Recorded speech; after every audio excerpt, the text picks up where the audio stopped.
Midway, June 4, 1942. 10:22 in the morning. The flight deck of the Akagi trembles with power. Dozens of aircraft sit ready, their engines warming, their ordnance glinting in the Pacific sun. Below decks, sweating crewmen wrestle torpedoes into place, fuel hoses snake across metal floors, bombs half-secured roll with the ship's motion. In 2 minutes, perhaps 3, the first aircraft will begin rolling down the deck toward the American carriers spotted to the east. In 5 minutes, the strike force will be airborne. A blow so devastating it will shatter what remains of the United States Pacific Fleet. Victory is so close Admiral Nagumo can taste it, and then the lookout scream helldive as the sky splits open. 37 dauntless dive bombers plunge down, their wings shrieking, their aim murderous. At 10:26 the first bomb strikes Akagi's deck. At 10:27 Kaga erupts in flame. At 10:28 Sarayu becomes an inferno. 3 carriers, 4 minutes. Japan's entire carrier supremacy annihilated in less time than it takes to boil water. How did this happen? How did the mightiest carrier force ever assembled, the victors of Pearl Harbor, become funeral pyres drifting across an empty ocean? The answer lies not in a single moment, but in a cascade of decisions, beliefs, and ironies so profound they rewrote the course of the Pacific War. To understand the catastrophe of Midway, we must first understand what Japan believed about itself, about its enemy, and about the inevitable tide of history that was supposed to carry them to dominance across the vast blue expanse of the Pacific. Spring 1942, the world trembled beneath the weight of war in Europe. Hitler's armies ground eastward toward Stalingrad. In North Africa, Rommel's panzers dueled with British tanks beneath the desert sun. But in the Pacific, it was Japan that seemed unstoppable. 6 months earlier, on December 7, 1941, Japanese carrier aircraft had swept down on Pearl Harbor in a strike so devastating it left 8 battleships sunk or crippled, 2,400 Americans dead, and the United States Pacific Fleet reeling in shock. What followed was a conquest unprecedented in modern warfare. Malaya fell, Singapore, the fortress Britain had called impregnable, surrendered in humiliation. The Philippines crumbled beneath Japanese boots. The Dutch East Indies with its precious oil fields became Japanese territory. Hong Kong, Guam, Wake Island, all swallowed whole.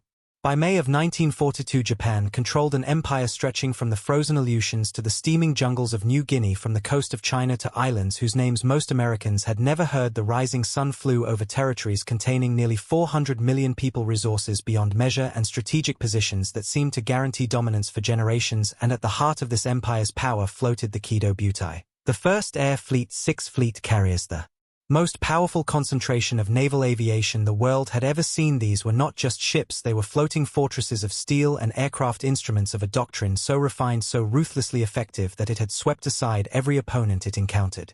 The Akagi, the Red Castle, 42,000 tons of displacement, the flagship of Vice Admiral Chuichi Nagumo, veteran of every major operation since Pearl Harbor. The Kaga, massive, ungainly but deadly, home to over 90 aircraft. The Sarayu and Hiryu, swift, elegant sisters designed for speed and striking power. And finally Shokaku and Zuikaku, the newest and most advanced carriers in the Japanese fleet, though by June these two were unavailable, damaged or depleted from the Battle of the Coral Sea. Fought just 1 month earlier. Still, even with 4 carriers instead of 6, Nagumo commanded more naval air power than any other fleet afloat. The aircraft themselves were the finest Japan could build. The Mitsubishi A6M0, a fighter so nimble, so deadly that Allied pilots spoke of it with something approaching dread. In the early months of the war, Zeros had torn through enemy formations with impunity. Their combination of range, maneuverability, and firepower made them masters of the Pacific sky. The HE-D3, a Naval dive bomber, compact, precise, flown by pilots trained to place their bombs with surgical accuracy, and the Nakajima B-5N Kate, used as both a level bomber and a torpedo striker, carrying the Type 91 torpedo, a weapon so reliable, so devastating that it had sent battleship after battleship to the ocean floor. These aircraft and the men who flew them had known nothing but victory. But victory breeds assumptions, and assumptions breed vulnerability. The Japanese Naval Command believed with absolute certainty that the United States Navy would not contest an attack on Midway Atoll. Midway, a tiny speck of coral and sand 1,200 miles northwest of Hawaii, barely 2 square miles of land ringed by a lagoon. It seemed insignificant, but its location made it invaluable. Whoever controlled Midway controlled a forward base that could threaten Hawaii itself, could extend the defensive perimeter of the Japanese Empire, and could force the weakened American fleet into a decisive engagement, a final crushing blow that would compel the United States to negotiate peace.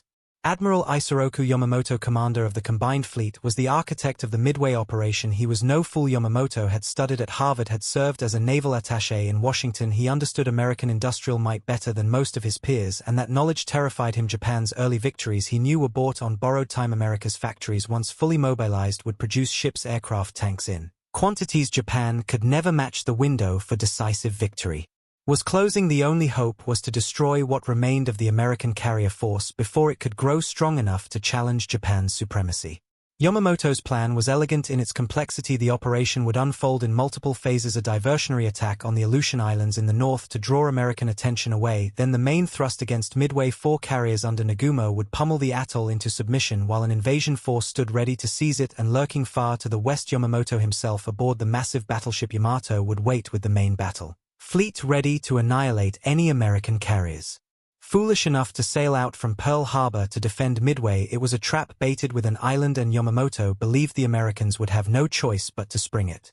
But beneath this confident strategy lay assumptions that would prove fatal. The Japanese believed the carrier Yorktown had been sunk at the Battle of the Coral Sea in May. Intelligence reports confirmed heavy damage. She was out of action for months, perhaps forever. They believed the Americans, still reeling from Pearl Harbor, would be cautious, reactive, slow to commit their remaining carriers to battle. They believed their own communications were secure, that their naval code JN-25B was unbreakable. They believed that even if the Americans did sortie from Pearl Harbor, Japanese scouts would spot them in time to adjust. They believed in their own superiority in tactics, in training, in the warrior spirit that had carried them from victory to victory. Every one of these beliefs was wrong.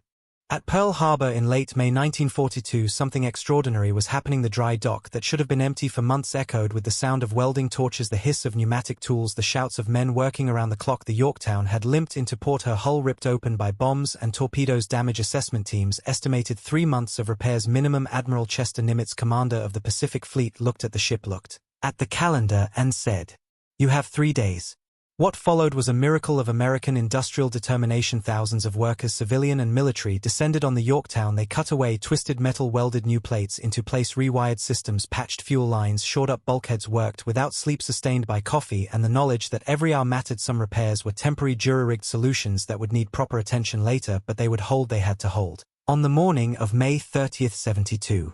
Hours after arriving, the Yorktown steamed out of Pearl Harbor, her wounds bandaged, her crew exhausted but ready. She was not whole, but she was afloat, and she carried aircraft the Japanese had no idea she existed.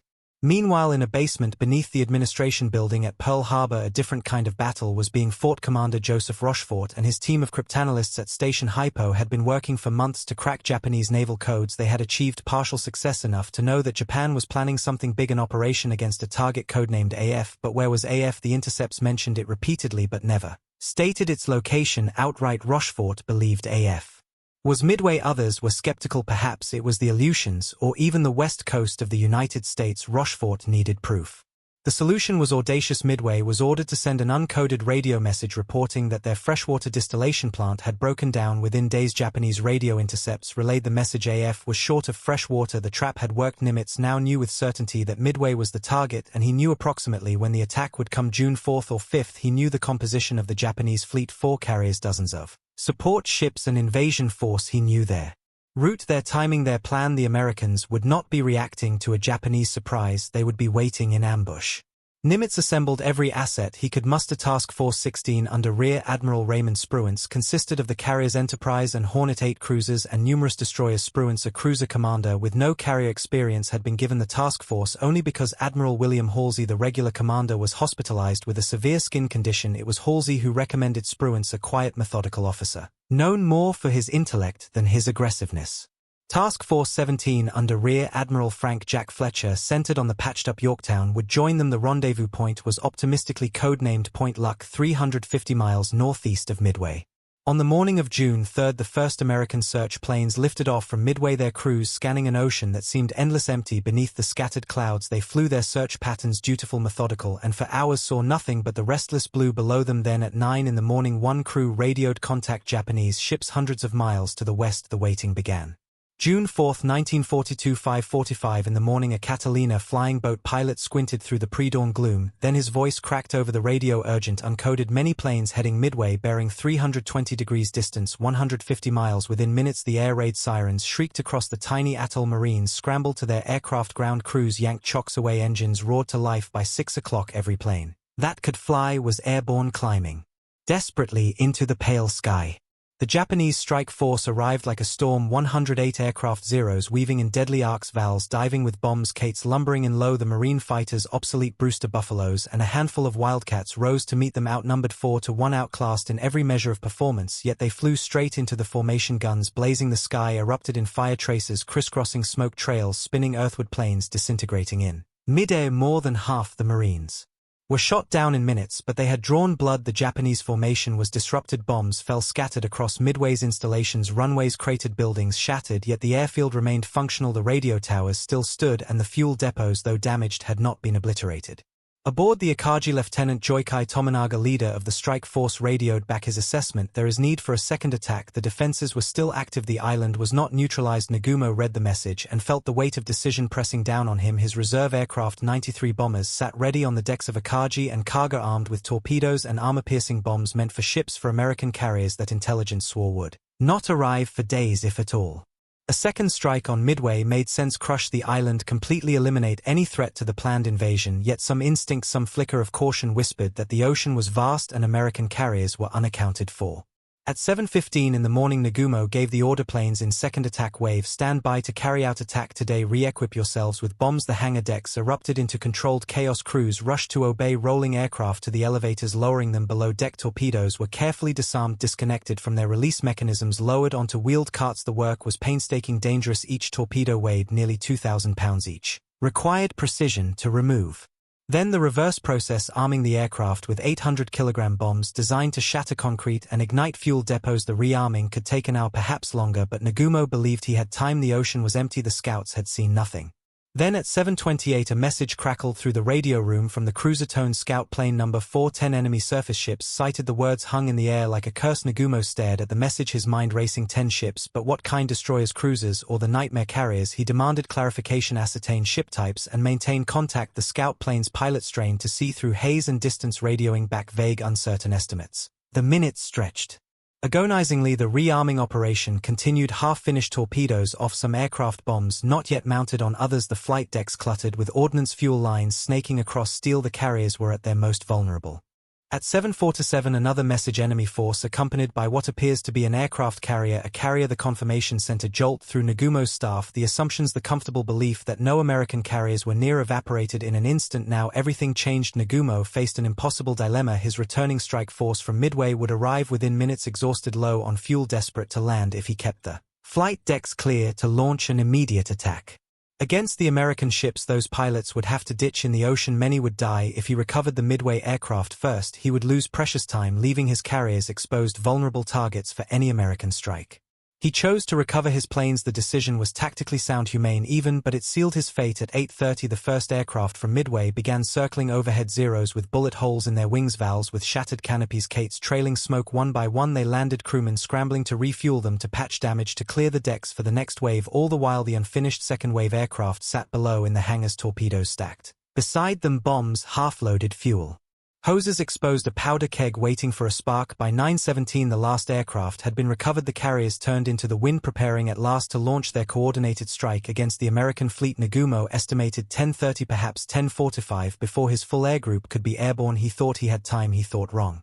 Meanwhile, 350 miles to the northeast, aboard the carriers Enterprise, Hornet, and the battered Yorktown, American commanders had made their own decisions. Admiral Spruance, calculating distances, fuel reserves, and time, had ordered his aircraft launched at maximum range 7 o'clock in the morning, a gamble that would push his planes to their absolute limits. The strike groups climbed into the sky, 117 aircraft from Enterprise and Hornet heading west-southwest toward the last known position of the Japanese fleet. But the ocean is deceptive, distances vast, and the Japanese had moved.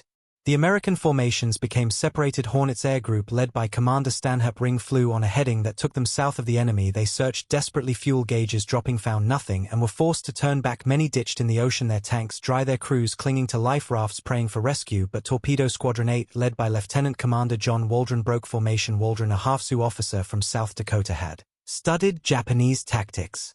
Obsessively, he believed he knew where they would be. He pointed his 15 Devastators on a northwest heading toward a hunch, a gut feeling his men followed without question.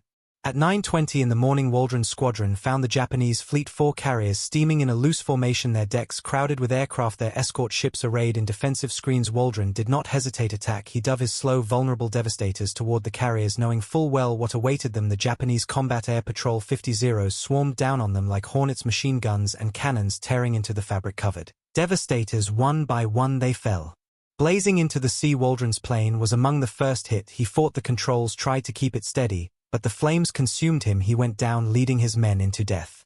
Ensign George Gay, the youngest pilot in the squadron, pressed his attack through the maelstrom of fire. His gunner slumped dead. Behind him, his plane shredded by cannon shells. He dropped his torpedo, watched it run true toward the carrier Soryu, then pulled up just as a Zero raked him again. His engine coughed, died. He ditched hard into the Pacific, the impact stunning him senseless. When he surfaced gasping, the ocean around him was littered with wreckage, burning oil and bodies. He was the only survivor.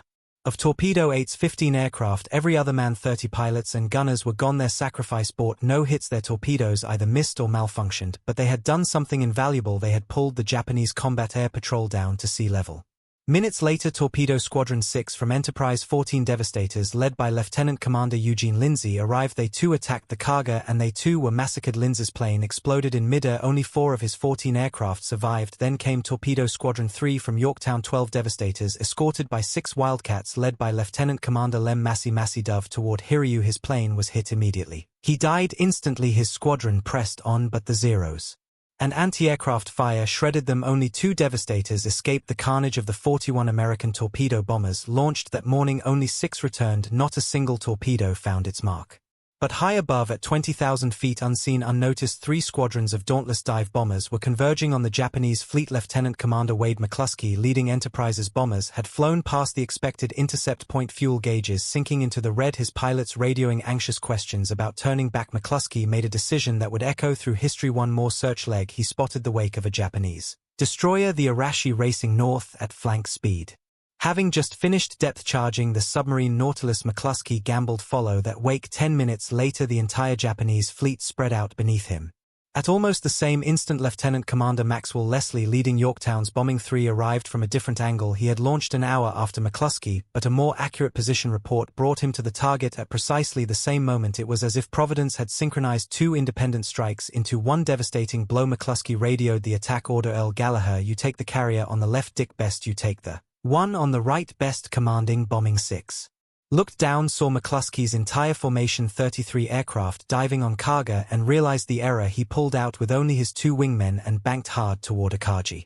The time was 10:22 in the morning. The sky over the Japanese fleet was eerily quiet. The Combat Air Patrol was still at sea level, chasing the last remnants of the torpedo squadrons. The carriers had just turned into the wind. The first Zero of the strike force was beginning its takeoff roll on Akagi's deck. Below deck, sweating crews wrestled the last torpedoes into place. Fuel hoses were being disconnected. Bombs were armed and stacked. The flight decks were packed with aircraft. Wingtip 2.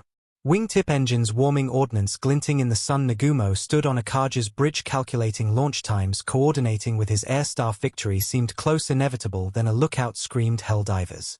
The Dauntless dive bombers fell out of the sky like birds of prey, engines shrieking, split flaps wide their 70-degree dives so steep the Japanese sailors watching from below saw them as black dots growing impossibly fast. Japanese anti-aircraft gunners swung their weapons upward. Too late, fired wildly, shells bursting far from the plummeting aircraft aboard the carriers. Men froze transfixed, watching death descend. The first bomb struck cargo at 10:24. It hit just forward of the superstructure, detonated a fuel truck that exploded in a sheet of flame, incinerating everyone on the bridge, the captain, the senior officers gone. In an instant, 3 more bombs followed in rapid succession, smashing into the crowded flight deck, penetrating into the hangar below where armed Kates and stacked torpedoes waited. The secondary explosions were catastrophic. Fire raced through the ship, consuming oxygen, igniting fuel. Detonating ordnance. Cargo became a roaring inferno, men leaping overboard, their uniforms aflame. The Emperor's portrait was transferred to a destroyer, the signal that the ship was doomed. Aboard Akagi, Lieutenant Dick Best's bomber dove at terminal velocity, his bomb sight centered on the red rising sun painted on the flight deck. He released at 1,500 feet, pulled up hard, felt the G-forces crush him into his seat. Behind him, his 1,000-pound bomb punched through the wooden flight deck, struck the elevator shaft, and detonated in the upper hangar. The explosion was immense, but the secondary blasts were apocalyptic, fully fueled. Kates, their torpedoes armed, erupted like volcanoes. Fire spread, instantly consuming everything. Aviation fuel tanks, ruptured bomb magazines cooked off the flagship of the Kido Butai. The pride of the Imperial Navy became a blazing tomb. Nagumo stood on the bridge watching his ship die, tears streaming down his face. He was ordered to transfer his flag to the cruiser Nagara. He left behind a ship that would burn for hours before Japanese destroyers mercifully torpedoed it to prevent capture.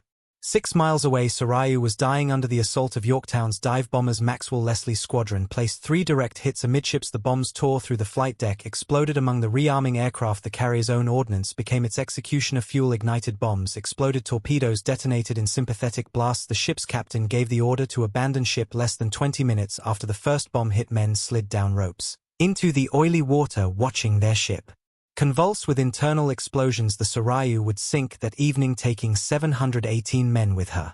In the space of 5 minutes, perhaps 3 of the 4 carriers that had struck Pearl Harbor were transformed into burning wrecks. The mathematics of the battle had reversed. Japan had lost 3/4 of its striking power. The aircrew, the mechanics, the irreplaceable veterans, men who had trained for years, who had perfected their craft in China and across the Pacific, were dying by the hundreds, trapped below decks or consumed by fire or drowning in fuel-slicked waters. The sky that had been Japan's domain now belonged to no one. Only Hiryu, commanded by Rear Admiral Taman Yamaguchi, remained untouched. She had been steaming separately 6 miles from her sister ships when the American dive bombers struck. Yamaguchi, a warrior to his core, immediately ordered a counterstrike. He launched everything he had. 18 Vals, escorted by Zeros, they found Yorktown at noon, struck her with 3 bombs that tore through her flight deck. Ruptured fuel lines started fires. Then later in the afternoon, Hiryu launched her torpedo bombers. They put 2 torpedoes into Yorktown's hull, flooding her engine rooms, knocking out power. The Americans believed she was doomed. They abandoned ship, leaving her drifting. But Hiryu's triumph was brief. Enterprise's dive bombers found her at 5 in the evening. 10 aircraft, led by Lieutenant Earl Gallagher, screaming down through scattered clouds. 4 bombs struck Hiryu's flight deck. The explosions, familiar, now devastating, igniting fuel-consuming aircraft, touching off the magazines. The 4th and final carrier of the Kido Butai began to burn. Admiral Yamaguchi refused to leave his ship when the order came to abandon. He stood on the bridge with his captain and went down with the vessel, a samurai to the end. Hiryu sank at 9 in the morning on June 5, taking her admiral, her captain, and 500 men into the abyss. The battle was not finished. Yorktown, crippled, abandoned, was found still afloat by damage control parties who reboarded her and began the desperate work of saving the ship. For a day and a half she clung to life, her crew pumping water, stabilizing the list, rigging emergency power. Then on June 6 the Japanese submarine I-168 found her, put 2 torpedoes into her hull and 1 into the destroyer Hammond. Tied alongside Hammond, broke in half and sank. In minutes Yorktown lingered until dawn. On June 7, when she finally rolled over and slipped beneath the waves. The Americans had paid dearly. 144 aircraft lost, 307 men dead, 1 carrier sunk, but Japan's losses were staggering. 4 fleet carriers sunk, more than 248 aircraft destroyed, over 3,000 men killed, including many of the most skilled, experienced pilots in the Imperial Navy. The strategic balance of the Pacific had shifted irrevocably in a single day. Admiral Yamamoto, aboard the super battleship Yamato 300 miles to the west, received the reports in stunned silence. He had promised the Emperor a decisive victory. Instead he had delivered catastrophe. He ordered the remaining forces to withdraw, cancelling the invasion of Midway. The grand plan to draw out and destroy the American fleet had collapsed, not because of American strength, but because of Japanese miscalculation, because of delayed scout planes, because of assumptions that proved fatally wrong, because in the end fortune favored the bold, and the Americans, though outnumbered, outgunned, had struck at the single perfect moment when the Japanese were most vulnerable. The aftermath unfolded slowly across the Pacific. Japan's shipyards could build new carriers, but they could not replace the men, the seasoned veterans who knew how to land on a pitching deck at night, how to calculate wind drift on a torpedo run, how to lead a formation through clouds and flak. Training new pilots took years, and Japan no longer had years. American factories were awakening, producing ships, aircraft, weapons in torrents that would only grow stronger. By 1943 American carriers would outnumber Japan's. By 1944 the imbalance would be overwhelming. Midway did not end the war. It was not the final battle, but it was the turning point, the moment when Japan's offensive capability was broken, when the myth of invincibility shattered, when the tide which had flowed west across the Pacific since Pearl Harbor began its slow, inexorable turn eastward. Guadalcanal would follow, the Solomon Islands, the Marshalls, the Marianas, each battle grinding down Japan's strength, each victory bought with blood but possible. Because at Midway, in 5 catastrophic minutes, Japan lost the means to wage offensive war.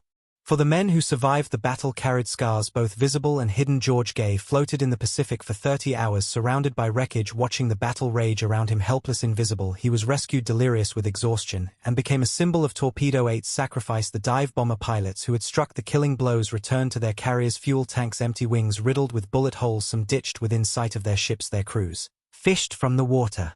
More dead than alive, they had done what seemed impossible, turned the battle in 6 minutes of perfect lethal precision.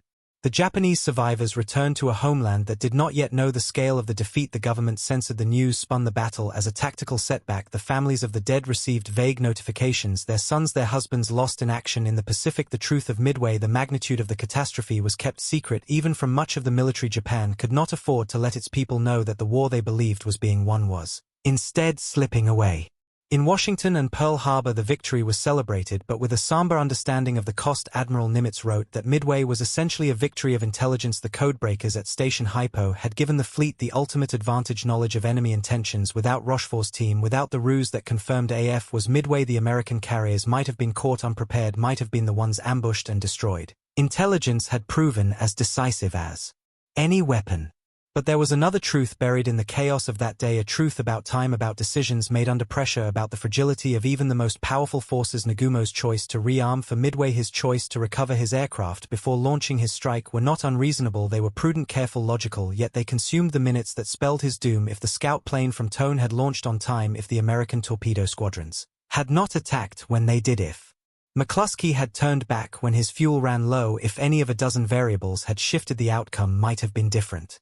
War is not an equation, it is chaos, probability, and the collision of human will with unforgiving circumstance. Midway was decided by brave men making impossible choices, by obsolete devastators flown into certain death, to buy seconds for dive bombers above, by a submarine that drew a destroyer away, revealing the fleet's location, by a young ensign clinging to a seat cushion who became a living witness to sacrifice, and by 3 fleet carriers loaded with fuel and bombs caught turning into the wind at precisely the moment when 37 dauntless bombers fell out of the sky.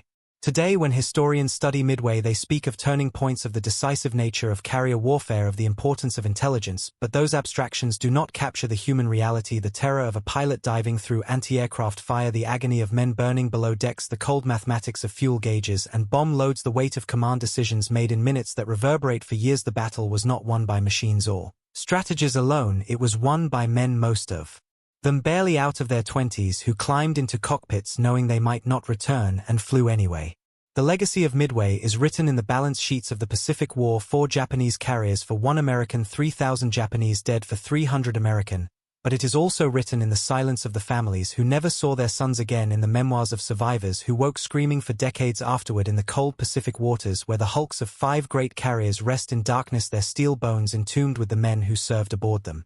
Perhaps the truest lesson of Midway is this, that even the fiercest storm of history can break in minutes, that assumptions, no matter how carefully constructed, can shatter against the hard edge of reality, that courage, whether Japanese or American, is a constant, but luck, timing, and the will to strike when the moment arrives, those are the variables that decide the fate of nations. On a single morning in June 1942, Japan reached for dominance and found instead the beginning of its end, not because its warriors lacked skill or bravery, but because in the vast indifferent ocean 5 minutes of fire and steel rewrote the course of the war, and the world was never the same.